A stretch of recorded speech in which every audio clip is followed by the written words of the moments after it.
யாவே என்கின்ற நாமம் உச்சரிக்கிறதற்காக அல்ல, உடன்படிக்கைக்காக கொடுக்கப்பட்ட நாமம். அந்த நாமத்தை தான் இந்த இடத்துல தேவன் வெளிப்படுத்துகிறார் மோசேவுக்கு. மோசேவுக்கு வெளிப்படுத்தும் போது ஆண்டவர் சொல்றார் 2வது வசனத்துல, மேலும் தேவன் மோசேயை நோக்கி நான் கர்த்தர்னு வரணும். அந்த இடத்துல நான் யாவே, யாவே என்ற நாமத்தை நாம் பயன்படுத்தக்கூடாது. ஆனா இன்னைக்கு பாருங்க, அந்த நாமத்தை யாவே யாவே யாவே எப்படி பாடி எப்படி இது பண்றாங்க பாருங்க. மோசே இடத்துல ஆண்டவர் பேசுகிறார். நல்ல நீங்க பெரிய ஈப்ரூ ஸ்காலர்ஸ் எல்லாம் கூப்பிட்டு நீங்க உட்கார்ந்து பெரிய டிஸ்கஸ் பண்ணணும். இந்த காலகட்டங்களில ஊழியக்காரர்கள் நாமத்தை பயன்படுத்தும் போது பெரிய பெரிய ஈப்ரூ ஸ்காலர்ஸ் எல்லாம் இருக்காங்க.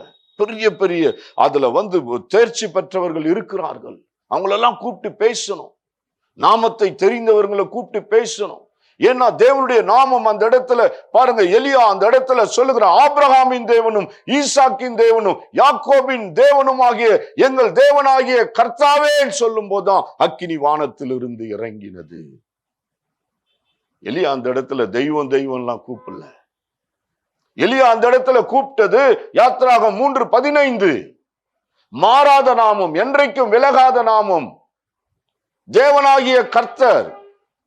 எலியா அந்த நாமத்தை தான் கூப்பிட்டான், உச்சரித்தான். அக்கினி வானத்திலிருந்து இறங்கினது. தேவனுடைய பிள்ளைகளே, இந்த இடத்துல ஆண்டவர் பேசும்போது, மோசேவிடத்துல பேசும்போது 3வது வசனம் மிக முக்கியமான வசனம். இந்த 3வது வசனத்துல தான் டிரான்ஸ்லேஷன்ல கொஞ்சம் இந்த NIV பைபிள் மாத்திரம்.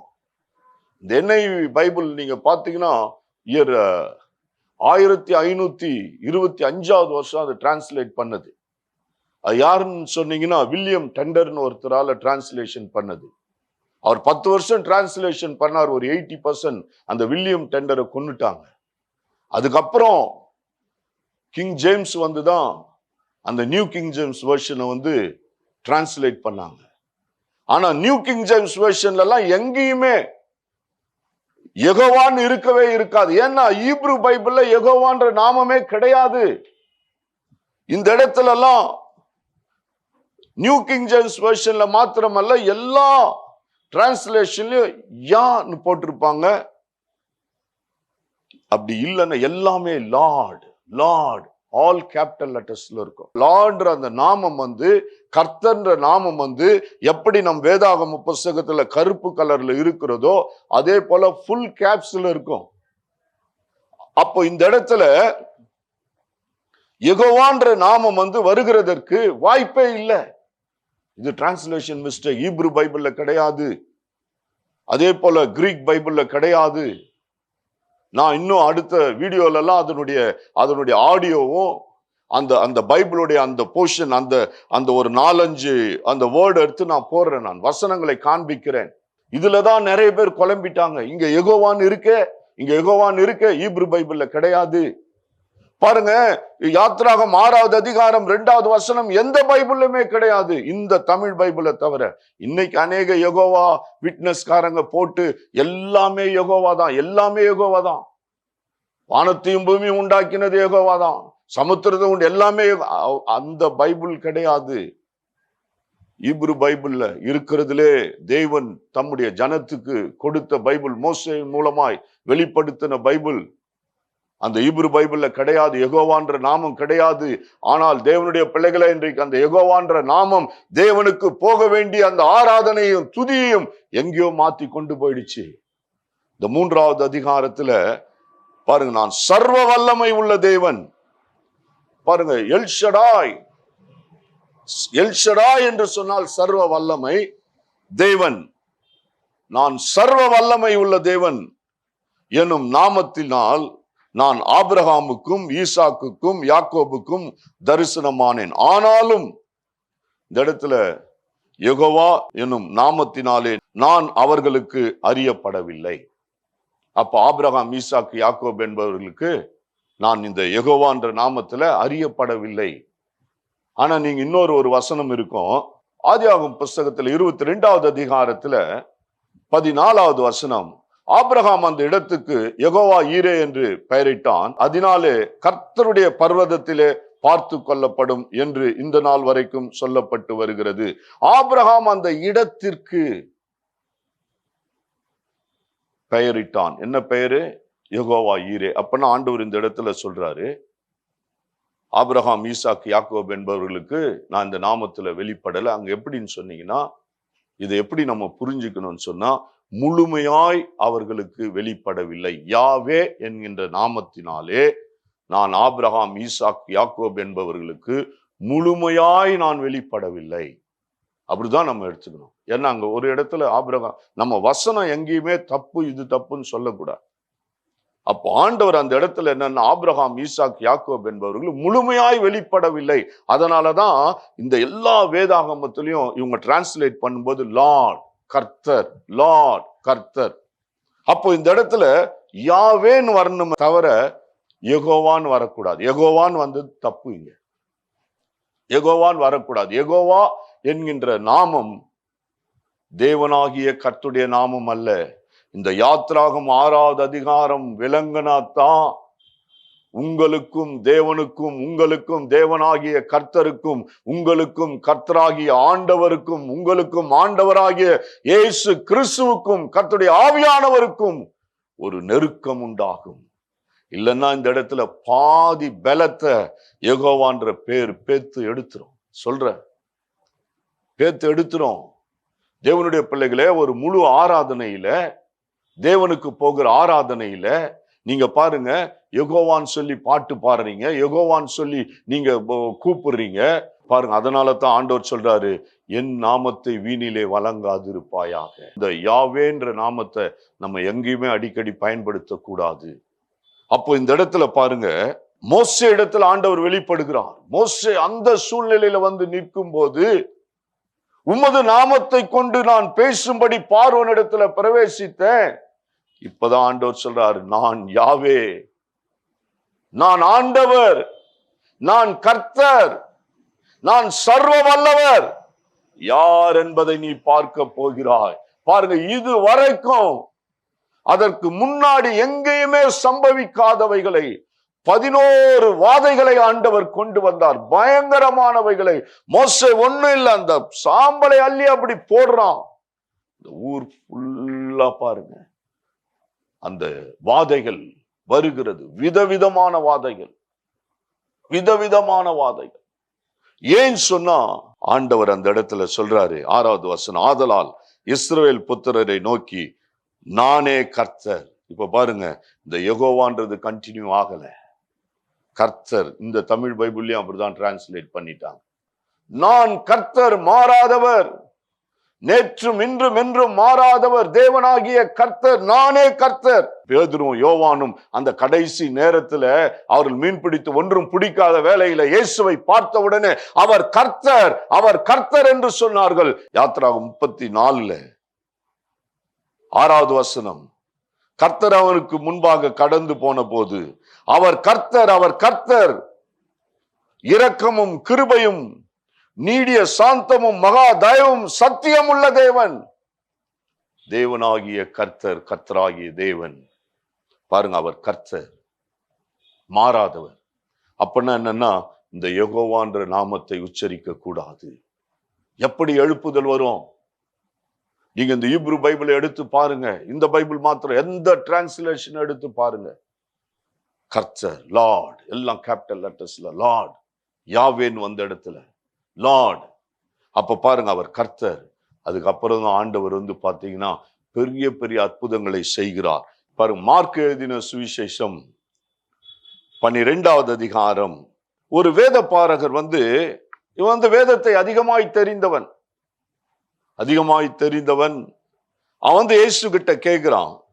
பாரு, இயேசு அவனுக்கு பதில் சொல்லுகிறார். 29வது வசனம், இயேசு அவனுக்கு பிரதியுத்தரமாக, கற்பனைகளில் எல்லாம் பிரதான கற்பனை என்னவெனில், இஸ்ரவேலே கேள், நம்முடைய தேவனாகிய கர்த்தர் ஒருவரே கர்த்தர்.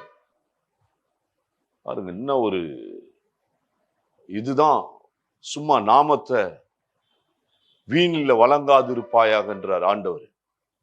அடுத்த வசனத்தை சொல்லும் போது சொல்றார், உன் தேவனாகிய கர்த்தரிடத்தில் உன் முழு இருதயத்தோடும், உன் முழு ஆத்துமாவோடும், உன் முழு மனதோடும், உன் முழு பலத்தோடும் அன்பு கூறுவாயாக என்பதே பிரதான கற்பனை. பிரதான கற்பனை. முதல் கற்பனைன்னு சொன்னா, தேவனுடைய வார்த்தைன்னு சொன்னா, தேவன் கொடுத்த ஒன்னு சொன்னா, முதல் என்னன்னா அதான் இயேசு சொல்லும் போது சொல்லுவார். கர்த்தராகிய இயேசு கிறிஸ்து என்ன சொல்வார்னா, முதலாவது தேவனுடைய ராஜ்யத்தையும் நீதியும். அந்த ஃபர்ஸ்ட் என்னன்னு சொன்னா, இஸ்ரவேலே கேள், நம்முடைய தேவனாகிய கர்த்தர் ஒருவரே கர்த்தர். என்ன, இந்த இடத்துல இயேசுதான் கர்த்தர். ஆனா அந்த வசனத்தை உபாகம் புஸ்தகத்துல 6வது அதிகாரம் 4வது வசனம் 5வது வசனத்துல சொல்லப்பட்ட வசனத்தை இயேசு சொல்லுகிறார், உன் தேவனாகிய கர்த்தர் ஒருவரே கர்த்தர். இதைத்தான் யாத்ராகம் 3:15 நாம் வாசிக்கிறோம். என்றைக்கும் இதுவே என் நாமம், தலைமுறை தோறும் இதுதான் என் நாமம், இதுதான் என் பெயர் பிரஸ்தாபம். இதைத்தான் இயேசு சொல்லுகிறார், உன் தேவனாகிய கர்த்தரிடத்தில் முழு இருதயத்தோடு நம்ம துதிக்கிறோமா? முழு இருதயத்தோடு கூட தேவனாகிய கர்த்தருக்கு ஆராதனை செய்கிறோமா? முழு மனதோடு கூட, முழு பலத்தோடு கூட. எடுத்த உடனே என்ன ஒரு கூட்டம் என்ன பண்றாங்க பாருங்க, யெகோவா சொல்லி என்னென்னவோ சொல்றாங்க. ஒரு மெய்யான ஒரு ஆராதனையில ஒரு பலன் குன்றி போகிறது, இன்னொரு நாமம் கலக்கப்படுகிறது, அந்த இடத்துல தேவ பிரசன்னம் கலைந்து போகிறது. அது மாத்திரமல்ல, எபினேசர் என்று சொல்லுகிறார். நான் ஏற்கனவே நிறைய முறை சொல்லியிருக்கேன். யூடியூப்ல ஒரு சிலர்லாம் அனுப்பும் போதெல்லாம் நான் எபினேசர்னு வந்ததுனாவே நான் அடிச்சிடுவேன். தேவனுடைய ஆராதனையில, தேவனை ஆராதிக்கிற நேரத்துல, தேவனை துதிக்கிற நேரத்துல, அத்தனை பெரிய சர்வ வல்லமை உள்ள தேவாதி தேவனை, ஏன்னா அவர் மாற மாட்டார். அவருடைய நாமம் தேவனாகிய கர்த்தர், கர்த்தராகிய இயேசு கிறிஸ்து, கர்த்தருடைய ஆவியானவர், பரிசுத்த ஆவியானவர். அப்படிப்பட்ட சர்வ வல்லமை உள்ள நாமத்தை துதிக்கிறதற்கு பதிலாக எபினேசர் என்று சொல்லுகிறோம். எபினேசர் என்பது ஒரு ஊரோட பெயர். 1 சாமுவேலின் புஸ்தகம் 4வது அதிகாரம் 1வது வசனம், 1 சாமுவேலின் புஸ்தகம் 5வது அதிகாரம் 1வது வசனம், 2 இடத்துலயும் நீங்க வாசித்தீங்கன்னா அது ஒரு ஊரோட பெயர். அது 7வது அதிகாரத்துல சொல்லப்பட்ட போது அது ஒரு கல்லுக்கு வைக்கப்பட்ட பெயர். அவர் கர்த்தர், இம்மட்டும் உதவி செய்தவர் கர்த்தர், சர்வ வல்லமை உள்ளவர். இந்த ஆராதனை, நாம் தேவனை ஆராதிக்கிற நேரத்தில் சில தேவையில்லாத நாமங்களுக்கு போகிறது. அதைத்தான் சொன்ன நான், வெள்ளியை காட்டிலும் பொன்னை காட்டிலும் விலையேற பெற்றது. ஆண்டவர் காணிக்கைகள் ஆண்டவர் பிரியப்படுகிறவர் அல்ல, அவர் துதிகளிலும் அவரை அறிகிற அறிவுல பிரியப்படுகிறார், அவரை அறிகிற மேன்மையில பிரியப்படுகிறார். அந்த துதியானது அவர் ஒருவருக்கு தான் போகணும், தேவனாகிய கர்த்தர். இந்த வேத புஸ்தகம் முழுவதிலும் யாரும் எபினேசர் சொல்லி ஜெபம் பண்ணதில்லை, யாரும் கூட்டதும் கிடையாது. பாருங்க, தேவனுடைய நாமத்தை நாம் தொழுது கொள்ள வேண்டும், தெரிந்து கொள்ள வேண்டும் என்று சொன்னால் வேத புஸ்தகத்துல 3 அடையாளங்களை நான் உங்களுக்கு சொல்லுகிறேன். 1, அவரை ஆராதிக்க வேண்டும் அந்த நாமத்தை. 2வது, அந்த நாமத்தை துதிக்க வேண்டும். 3வது, விண்ணப்பம் செய்ய வேண்டும். ஆராதனை செய்தல், துதித்தல், விண்ணப்பம் செய்தல். பாருங்க, இதெல்லாம் கூடிய நாமம் தான் தேவாதி தேவன், தேவனாகிய கர்த்தர். அந்த நாமத்திலே நாம் தேவனை ஆராதிக்க வேண்டும், துதிக்க வேண்டும், ஊழியம் செய்ய வேண்டும், உச்சரிக்க வேண்டும். நம்முடைய நாவிலே ஆராதனை வேளையில, ஜப வேளையில, உபாச வேளையில வேற நாமத்தை சொல்லக்கூடாது.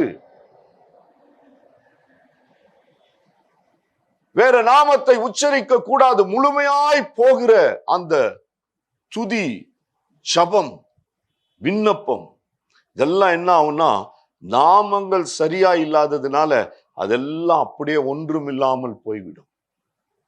ஆண்டவர் சொல்றார், என் நாமத்தை நான் பிரஸ்தாபப்படுத்துகிற இடத்துல நான் இறங்கி வந்து. நம்ம தான் ஆண்டவர் நாமத்தை பிரஸ்தாபப்படுத்தலையே, தேவ நாமம் அந்த இடத்துல பிரஸ்தாபப்படவில்லையே, தேவனாகிய கர்த்தருடைய நாமம் பிரஸ்தாபப்படவில்லையே, கர்த்தராகிய இயேசு கிறிஸ்துவுடைய நாமம் பிரஸ்தாபப்படவில்லையே, கர்த்தருடைய ஆவியானுடைய நாமம் பிரஸ்தாபப்படவில்லையே. நம்ம தான் தெய்வம், எபினேசர், நம்ம தான் யெகோவா யெகோவா என்று கத்திக் கொண்டிருக்கிறோமே. எப்படி ஆண்டவருடைய நாமம் ஒரு இடத்துல பிரஸ்தாபப்படும், எப்படி ஆண்டவர் அந்த இடத்துல இறங்கி வந்து ஒரு பெரிய மாற்றத்தை உண்டு பண்ணுவார். எலியா சொல்றாரு, கர்த்தர் தெய்வம் தெய்வம்னார். கிடையாது. தேவனுடைய பிள்ளைகளே, ஆண்டவருடைய நாமத்தை எப்படி நான் ஆதியாகமம் புத்தகத்துல வெளிப்படுத்துதல் வரைக்கும் பார்த்துட்டேன். யாருமே தெய்வம் வணங்கினதே கிடையாது. யாருமே எபினேசர்னு விண்ணப்பம் பண்ணது கிடையாது. யாரும் ஜெபம் பண்ணது கிடையாது. யாரும் ஸ்தோத்திரம் பண்ணது கிடையாது. யாரும் ஆராதித்தது கிடையாது. ஒரு இடத்தை உங்களால் காட்ட முடியாது. இந்த தமிழ் வேதாகமத்துல 12 இடங்களில குறிப்பிடப்பட்டிருக்கிறது. வெறும் கிங் ஜேம்ஸ் வெர்ஷன்ல 4 இடம் தான். நியூ கிங் ஜேம்ஸ் வெர்ஷன்ல ஒரு இடத்துல கூட யெகோவான்ற நாமமே கிடையாது. சிலவற்றை அகற்ற வேண்டும். அகற்ற வேண்டியதை அகற்ற வேண்டும். அப்போதுதான் தேசத்துல ஒரு மாற்றம், அப்போதுதான் ஜனங்களுடைய வாழ்க்கையில் ஒரு விடுதலை. பாருங்க, ஒரு சுகத்துக்காக கெஞ்சுறாங்க. சுகத்துக்காக இயேசு கிறிஸ்துவின் தழும்புகளால தான் சுகம். யெகோவா ராஃபான்னா, யெகோவா சுகம் தருங்க. எங்க இருந்து கிடைக்கும்? கிடைக்காது. சுகம் கிடைக்காது, மீட்பு கிடைக்காது, ரட்சிப்பு கிடைக்காது. சரியான நாமத்தை பயன்படுத்தும் போது தேவ ஆவியானவர் அந்த இடத்துல கிரியை செய்கிறார். தேவ ஆவியானவர் உலாவி வருகிறார். கர்த்தருடைய ஆவியானவர் பெரிய பெரிய அற்புதங்களை செய்கிறார். அப்படியானால் தேவையில்லாத நாமங்களை எல்லாம் அகற்றி அவர் ஒருவருக்கே ஆராதனை செய்யுங்கள். இயேசு கிறிஸ்து சொல்லும் போது தேவனாகிய கர்த்தர் ஒருவருக்கே ஆராதனை செய்யுங்கள். இயேசு கிறிஸ்து அந்த பிசாசினிடத்துல பேசும்போது, உன் தேவனாகிய கர்த்தரை பரீட்சித்து பாராதிருப்பாயாக. அவர் சொல்றாரு, அப்பாலே போ சாத்தானே என்று சொல்லுகிறார். உன் தேவனாகிய கர்த்தரை பரீட்சித்து பாராதிருப்பாயாக. இயேசு சொல்லும் போது சொல்றார், உன் தேவனாகிய கர்த்தர் ஒருவருக்கே ஆராதனை செய்வாயாக என்று எழுதியிருக்கிறது. எந்த ஊழியக்காரர்கள் யெகோவான் பயன்படுத்துறாங்க? எந்த அப்போஸ்தலர்கள் பயன்படுத்துறாங்க? பவுலும் சீலாவும் அந்த சிறைச்சாலையில ஒரு பெரிய எழுப்புதல் உண்டாயிற்று. எழுப்புதல்னா அதுதான். அவர்கள் துதித்து ஆராதிக்கும் போது எந்த நாமத்தை பயன்படுத்தினார்கள்? அப்பதான் சிறைச்சாலை அசையும். வாழ்க்கையில் இருக்கிற கட்டுகள் அறுக்கப்படும், பிரச்சனைகள் மாறும், கண்ணீர் மாறும். ஆயிரக்கணக்கான மக்கள் கூடி வருகிறார்கள். ஆனா சரியான சத்தியத்தை சொல்லி அவங்களை அனுப்பல. சரியான நாமத்தினால் அவர்களை ஆசீர்வதித்து அனுப்பல. எத்தனையோ மக்கள் வருகிறார்கள், ஆனா வீணாய் வந்து வீணாய் போய் கொண்டிருக்கிறார்கள். தேவனை அறிகிற அறிவு இல்லை. என்றைக்கு முழு ஆராதனையும் தேவனாகிய கர்த்தருக்கு போகிறதோ, என்றைக்கு கர்த்தராகிய இயேசு கிறிஸ்துவினுடைய நாமத்தினாலே ஜனங்கள் நோக்கி கூப்பிடுகிறார்களோ, அந்த இயேசு கிறிஸ்துடைய கல்வாரி திரு ரத்தம் விடுதலையாக்கும், பாவ மன்னிப்பு உண்டாகும். இந்த தேசத்துல ஒரு பெரிய எழுப்புதல் உண்டாகும். இன்னும் அநேகவற்றை தேவன் நம்மோடு கூட பேசும்படியாக நாம் ஒப்பு கொடுப்போம், ஜெபிப்போம். கர்த்தர் தேசத்துல ஒரு பெரிய மாற்றத்தை உண்டு பண்ணுவார். கர்த்தர் உங்களை ஆசீர்வதிப்பார். ஆமென்.